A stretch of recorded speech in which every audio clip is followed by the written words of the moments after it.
இது வரைக்கும் நீ இதுக்காக எடுத்த எல்லா முயற்சியிலும் தோத்துட்டே தான் இருக்க, அப்புறம் எதுக்கு இது இன்னும் பண்ணிட்டு இருக்கேன்னு என்கிட்ட யாராவது கேட்டா நான் உங்களுக்கு சொல்ற பதில் சின்னதா ஒரு ஸ்மைல் மட்டும்தான். ஏன்னா நான் என்ன பண்ணிட்டு இருக்கேன், எதை நோக்கி நான் ஓடிட்டு இருக்கேன், இந்த ஒரு விஷயத்துக்காக என் வாழ்க்கையில நான் எதையெல்லாம் இழந்திருக்கேன், இது வரைக்கும் நான் சந்திச்ச தோல்வியால எவ்வளவு வலிகளை அனுபவிச்சிருக்கேன், அந்த தோல்வியில இருந்து எவ்வளவு அனுபவங்களை கத்துக்கிட்டேன், அந்த அனுபவத்தை வச்சு எந்த நிலையில இருந்து இப்ப எந்த நிலைக்கு நான் வந்திருக்கேன்னு எனக்கு மட்டும்தான் தெரியும். இது எல்லாம் அடுத்தவங்களுக்கு சொன்னாலும் புரியாது, சொல்லணும்ன்ற அவசியமும் கிடையாது.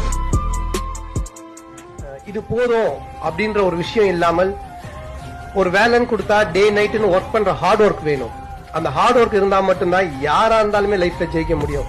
சும்மா நமக்கு ஒண்ணு கிடைச்சிருச்சு, கிடைச்சதை வச்சுட்டு நம்ம ஜாலியா இருக்கலாம் அப்படின்னு நினைச்சா கண்டிப்பா முடியவே முடியாது. கிடைச்சதை செதுக்கணும். ஒரு கல்லு கிடைச்சா கூட அதை நம்ம செதுக்கி செதுக்கி செதுக்கி செதுக்கி கொண்டு வந்தா அது சிலையாகும்.